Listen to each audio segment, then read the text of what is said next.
자, 시립 때 보겠습니다. 자, 입학 전형이 딱 보시면 압니다. 3개밖에 없어요. 입학사정관 전형, 논술 전형, 기획인도 전형, 이런 학교 없습니다. 아주 단순하게, 매스컴도 많이 탔지만은, 이렇게 진행이 되고요. 인원도 대폭 증가됩니다. 입사제부터 시작해서, 논술이 11월 20일이에요. 금요일입니다. 평일날 보는, 드물게 평일날 보는 학교입니다. 작년에는 화요일날 봤어요. 올해는 금요일입니다. 자, 그런데 우선 선발이 폐지되고 일반 선발만 있는데 문제가 논술대회예요. 학생부가 하나도 안 들어가요. 하나도 안 들어가는데, 야, 이거 망고강산이겠네 라고 생각할지 모르겠지만은 학교에 추천이 있어요. 아까 김대현 선생님 말씀하셨지만은 고등학교 3학년 재학생의 2%예요. 그런데 이게 재수생까지 돼요. 재수생까지. 아까 말씀드린 이래도 재수생까지 되는 거고요. 그리고 고려되고 재수생까지 되는 거예요. 그런데 통상 재학생은 다 끝나죠. 실제로 재학생까지 다 끝나요. 저 추천해주세요. 졸업생이 와서 얘기하는 게 흔치 않아요. 거의 없을 겁니다. 안 와요. 눈치도 안 오겠죠. 자, 근데 재학생이 2%인데 문제는 8월 19일부터 9월 28일 사이에 9월 4일부터 접수 들어가죠. 대부분의 주요 대학이 서울대, 연대, 고대 시작해서 대부분의 상위권, 중상위권 대학이 9월 4, 5, 6 이렇게 3일 동안 마감해요. 접수를 봐요. 그러면 그 전에 시립대는 미리미리 학생의 지원을 조사해서 시립대 보는 학생들의 명단을 작성해서 온라인으로 8월 19일에서 28일 사이에 추천자 명단을 학교에서 보내주는 거예요. 보내준 학생에 한해서 대학에서 그 학생 명단 보고 지원받는 거죠. 그렇게 이루어지는 것입니다. 자, 그 다음에 입학사정관 전형이요. 자, 뭐 입단계에서는 서류백이고 여러 감염평가에는 전공교 성평가라고 나와 있는데, 자, 좀 오해할 수 있어요. 적성검사 아니냐? 그게 아니고요. 표현을 저렇게 잘못한 좀 오해할 수 있게 한 것 같아요. 밑에 나와 있죠. 개인 면접, 그룹 면접입니다. 자, 건국대 보겠습니다. 최이후 자기 추천 전형이 있고요. 기본적인데 저희 입사제가 좀 줄었어요. 통대학 되면서 논술로 시작. 국제화 전형이 올해 논술로 봅니다. 논술을 보게 됐고요. 그래서 국제 전형인데 애들이 글 쓰는 능력이 너무 부족하더라. 그래서 강조하기 위해서 그런 거예요. 논술이 두 문제인데 수학하고 생물 세트로 먹고, 수학하고 그다음에 화학 세트로 먹고, 수학하고 물리 3개 세트를 묶어서 결국은 물리, 화학, 생물이겠죠. 성대처럼 그 3개 묶어서 여기에 2개 뽑는 거예요. 그런데 그 중에 하나는 모집 단위별로 지정입니다. 그럼 지정이 하나가 돼 있고 나머지 하나는 자기가 고르는 거예요. 그러니까 결국 2개죠. 성대에 맞추면 2개가 되는 거예요. 자, 이렇게 해서 진행이 되고요. 자, 논술 전형에서 작년에 최저 기록 부족해서 미충족자가 70% 이상 나왔어요. 원하면 더 내가 세려고 그랬어요, 작년에. 자, 그 다음에 수능우선 학생부가, 이제 2차에 있는 건데요. 수능우선 학생부가 2년 전에 2차에 있다가 작년에 1차에 갔다가 다시 올해 2차로 원래대로 넘어왔어요. 자, 작년에 1차 갔더니 뭐가 문제냐? 수능 최저를 충족을 하는지 안 하는지 모르고 왔던 애들 때문에 이게 완전 수능 최저 충족하냐가 완전히 없는 거예요. 이게 문제가 심각해진 거예요. 그래서 다시 돌아온 겁니다. 자, 그래서 2차로 저렇게 뽑게 되고요. 자, 작년에 일반적인 평균이 저렇게 인문계에서 1.3에서 2, 자연계 1.5에서 2.4인데 문제는 자연계 쪽이 빵꾸가 작아요. 자연계, 동물 생명, 동물 환경 같은 쪽이에요. 3등급 후반, 4등급 초반도 붙는 경우가 있습니다. 자, 이게 수능 최저만 충족하면, 자, 누누이 말씀드리지만 학생부 100%의 교과 100 전형은요 수능 최저만 충족하게 되면 추가로 붙을 수 있어요. 내신이 4등급, 5등급을 하든 실제로 요강에 명시해서 시작하게 되면 그런 학생을 떨어뜨릴 수가 없어요. 충족을 하게 됩니다. 자, 그러니까 수시가 다 아시겠죠? 수시 어떤 애가 수시에 적합하겠어요? 자, 같은 평균대는 3등급이에요. 3, 3, 3, 3 이런 애하고 4, 2, 4, 2 어떤 애가 좋아요? 4, 2, 4, 2가 좋죠. 4, 2, 4, 2는요 중사위권대 덜컥 붙을 수도 있어요. 3, 3, 3, 3은 중하위권 갈까 말까 될 수 있어요. 수시가 그런 거거든요. 자, 여튼간에 그런 의미에서 수능 우선 학생부 2회차에 접수하는 상당수 학생부 전형들이 의외로 많이 풀려요. 잘만 선택하면. 그래서 3등급 후반, 4등급 초반, 우리가 예상할 때 2등급 후반 돼야 돼. 정말 말씀. 3등급 초반, 중반, 후반도 될 수 있다는 그런 부분이 있다. 수능 최저를 충족하기 때문에. 경쟁률이 가장 낮은 전형이 학생부 중심 전형이에요. 자, 그 다음 보겠습니다. 자, 여기 보시면요. 건대 맨 밑에 KU 자기 추천인데요. 1단계, 2단계가 있어요. 자, 1단계에서 미리 70%를 뽑아요. 그 개인 면접을 하고 뽑아요. 그 다음에 30%를 뒤로 넘기면서 30%의 3배수를 합숙 면접 대상자로 뽑는 거예요. 그러니까 합숙 면접하러 간다고 하면 1단계 70 미리 뽑고 남은 30%에서 3배수 들어간 애라는 뜻이라고 보시면 됩니다. 동공대 보겠습니다. 자, 두드림 전형, 자, 그 다음에 학교생 우수자, 그 다음에 다르마, 여기 신설입니다. 입사는 3개고요.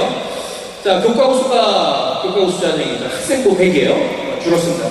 대신에 논술 전형이 늘었고요. 그 다음에 명칭 명령이 지금 작년에 이랬는데 올해 어떻다, 이건 반드시 알고 계실 게 여러분 접하는 자료를 볼 때 그 대학이 변화가 많은 대학이다. 작년에 이렇게 했던 대학인데 전형반도 이랬다. 또 올해 바뀌었다 그러면 작년 그 데이터 가지고 잘못했다가 떨어져요. 그러니까 변화된 것이 적용된 대학인데 변화된 것이 있는 건지 없는 건지 확인하는 중요한 것이에요.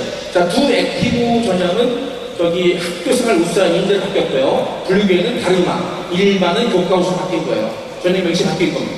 자, 교과 우수자가 역시 자, 작년에 1회차 접수했는데 2회차로 내려갔습니다. 수능 이후에, 자, 아까 이유는 아까 김대현 말씀드렸고요. 자, 합격 등급 저렇고, 자, 인원이 143명이 감소했어요, 대신에. 아마 합격생 컷은 많이 상승할 거예요. 2천 넘어간 데다가. 그 다음에 논술 우수자 저렇게 보시면 되겠고요. 자, 홍익대 보겠습니다. 자, 홍익대 미술이 특화된 학교라고 볼 수 있어요. 전부 미술을 보시면 되겠고요. 자, 논술이 저렇게 진행이 되고 예술학교가 실습입니다. 자, 면접이 이렇게 되고요. 자, 숙제 보겠습니다. 인원이 좀 더 크게 증가한 대학이 논술 우수자 쪽이고요. 나머지 좀 소폭 감소를 보이겠습니다.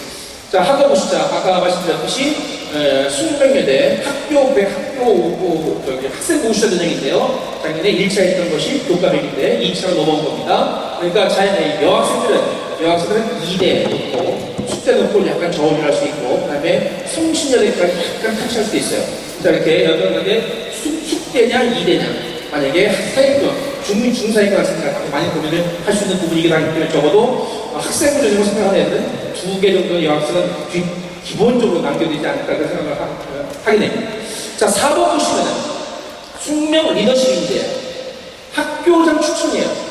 5명이에요. 아까 이자가 6명이었죠? 5명이에요.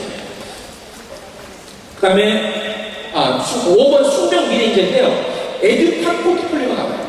근데 에듀팟을 사용하지 않는 사람이 많아요. 그래도 숙대에서 유사한 양식을 만들었는데 그걸 사용하면 되기 때문에 걱정할 필요가 없고요. 자, 국민대 보겠습니다. 국민 프론티어 입사제도요. 자, 비교 단순한 학교입니다. 인원 자체가 큰 변화는 없지만은, 자, 논술 날짜가 앞당겨졌고, 교과 성적 우수자가 우선 선발이 참 대폭. 자, 교과 우수자를 우선 선발 인원도 확대했지만은, 자, 우선 선발 저렇게 30에서 70%로 확대했다는 건 대단한 거예요. 수능 영향이 아주 커진 거죠. 자, 그 다음에 마지막 대학입니다. 자, 숭실대 보겠습니다. 자, 학생부 실질받는 비율이 일반 전형, 논술이죠. 5%밖에 안 되기 때문에 충분히 논술과 수능 최저로 뒤집어 올 수 있는 그런 학교라고 얘기할 수 있겠고요. 자, 그 다음에 SSB 미래인재 대표적인 입사제입니다. 우선 선발 20%가 신설됐어요. 자, 이렇게 됐고요. 그 다음에, 자, 요거는요, 간단하게 표를 2개 말씀드리겠습니다. 논술 전형 미등록 추가 방법인데요. 지금 제가 언급한 대학들에 대해서. 자, 논술 전형에서 우선 선발, 일반 선발이 있어요. 그럼 합격자를 정해요. 그리고 나서 우선 선발 합격한 애가 빠져요. 다른 데로 가요.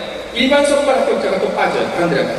그럴 경우에 미등록 충원이 생길 때, 그럴 때 어떻게 충원을 하느냐 문제예요. 자, 우선 선발로 추천한다. 우선 선발 기준 첫 번째.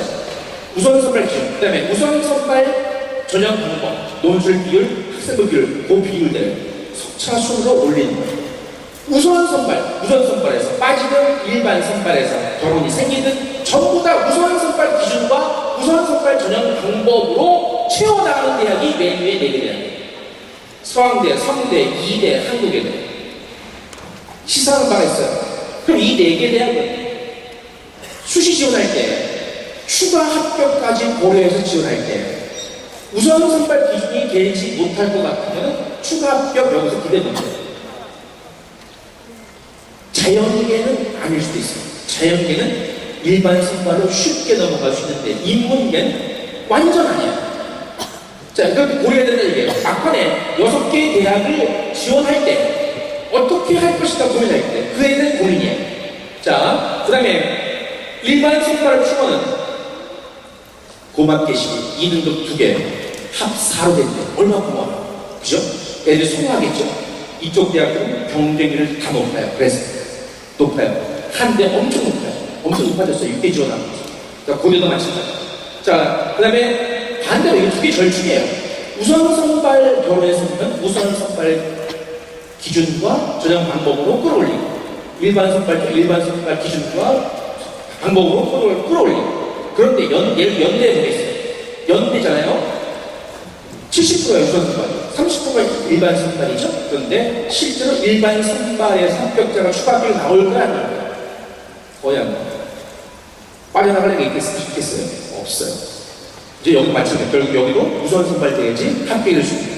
그러니까 우선 선발 기준 자체가 상위권 대학, 중상위권에서 얼마나 중요한가를 알려드리는 표예요.